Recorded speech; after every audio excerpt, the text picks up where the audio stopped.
Residents of the Maruka sub-district of Region 1, Parima Waini, have been assured by Agriculture Minister Zulfikar Mustafa of his government's commitment to supporting the development of agriculture in their region, and has emphasized the importance of agriculture to Guyana's wealth and well-being long after oil.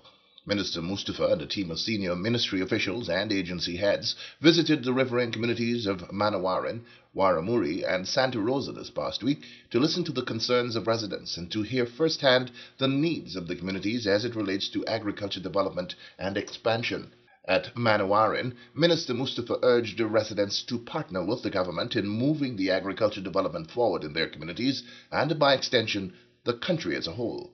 He said agriculture is but one of several non-oil sectors that directly impact the lives of every single Guyanese. And as a government, we recognize the importance of the agriculture sector. Because for us to have food security, for us to ensure that we produce our food, we have to ensure that we constantly invest and make budgetary allocation to this important sector. The agriculture sector is one of the most important sector for us in this country. You will say that the oil and gas sector now is taking all the attention, or the construction sector in the housing sector, or the mining sector. That is not so. We recognize that those sectors are sectors that will give us money, give us revenue, so that we can use those revenue to spend it on the important sectors like education, health, agriculture, social services. So those are the things that we use in the wealth of our country to ensure that we spend it in these important sectors. Because these sectors that I have just called directly impact your life. Because if you're sick, you have to go to the health center, or you have to go to the hospital. Your children have to come to the school, and you have to have food to eat.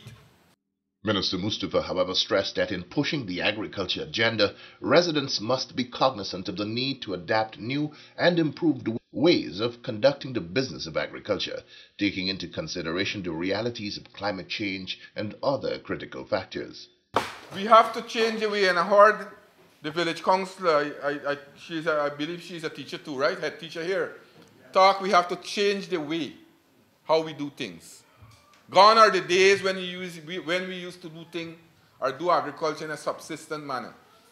Those were things like, for example, you do agriculture, you do small crops just for maintenance and subsistence. If we want to do agriculture as a business, we have to change the way we're doing it. We have to change the practice. We have to do agriculture in a more smarter way. We have to do agriculture in a more scientific way.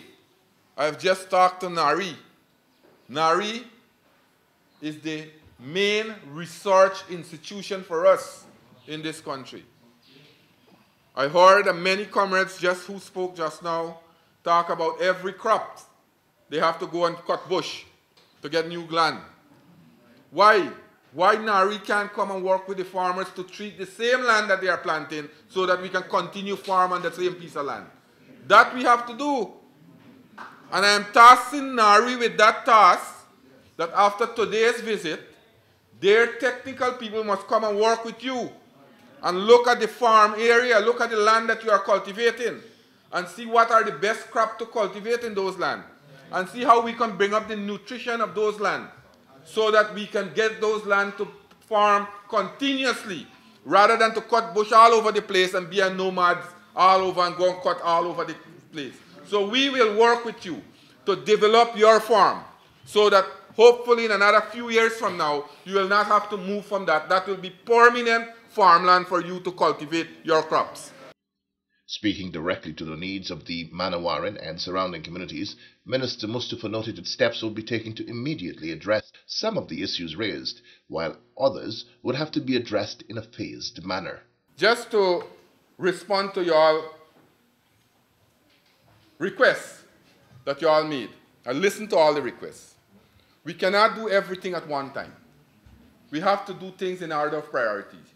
What is important now, short term, what is important in the medium term, and what is important in the long term. The long term is to secure the future of the community. I know for a fact we have a number of programs that you will benefit from, the community will benefit from. For example, the HEATSAT-P program. We have $4 million allocated to this village. I understand that you all want to build a wharf. I don't know if that is important for the community, but you all should look back at it. I am still opening that program so that I will wait on the final decision of the community. You have $4 million to do that. Now the other thing, you raise issue about juice factory. You raise issue about agro-processing facility. Now we recognize that those things are important. That is why this year we will be building almost 10 agro-processing facilities around the country. And what we'll be doing, as you are so inclined that you want one here to make your product more value, to bring more value to your product, I am committed here today that we'll donate $2 million to the village to construct an agro-processing facility. And that will happen very shortly. Very shortly, Mr. Raymond will work along with you to ensure that we build that facility. The community, we can give the spec to the village council.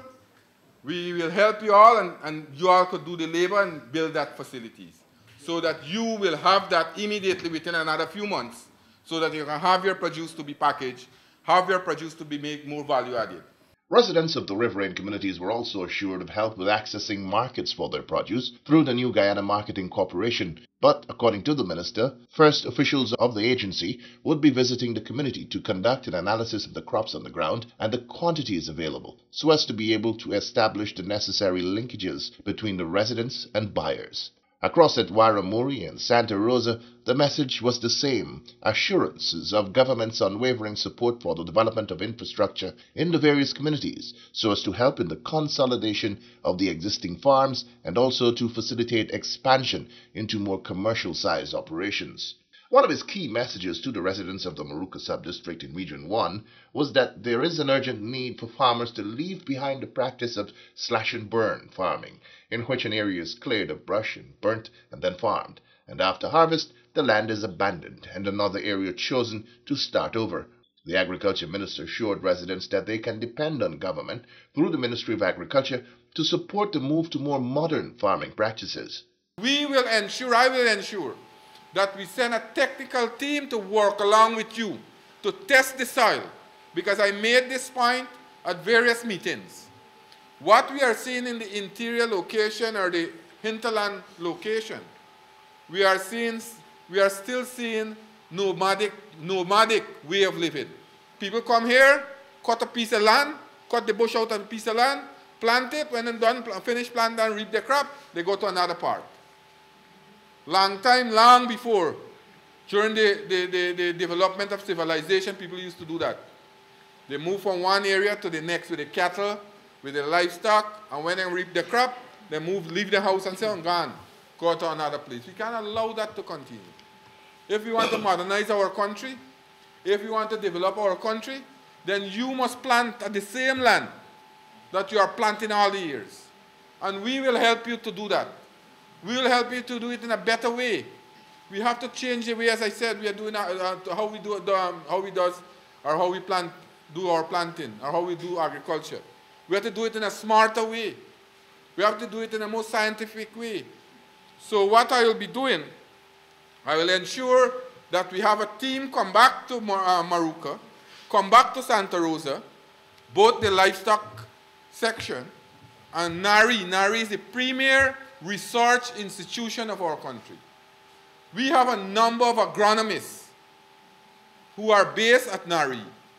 So I will give instruction that they must come spend days here and work with the farmers. We will increase, I heard about the extension officer, the limited number of extension officers. I made that commitment at the next meeting for the Moruca Sub-District. We will extend their number of extension officers from 2 to 5. so that every area they must visit. So I am asking the region will help us to identify those persons, and we will ensure that we take them to Georgetown, we give them rigorous training, and we send them back here to help you, the farmers. But that doesn't mean that the technical people, the highly skilled technical people, wouldn't be here. I am telling you, within 2 weeks from now, a technical team from Georgetown, you have here, you have the CEO of NARI here. He is responsible for NARI. He's been instructed to send a technical team to the 3 villages that we went today, including Santa Rosa. And they will work with the farmers. What we have to do, if we want to use agriculture and do agriculture as a business, then we have to organize ourselves, and we have to do it in a better way, in a smarter way, in a more scientific way. And that is how we can do it. Minister MUSTAPHA has signaled that in addition to the 3 communities he visited in the Moruca sub-district, he will be returning soon to interact with other communities in the region to further accelerate the processes through which agriculture development in the hinterland is realized. Ministry help was also assured in the area provision of Akushi ant bait and free planting material from NARI, while GLDA will be providing technical support for the enhancement and advancement of the livestock farmers in the region.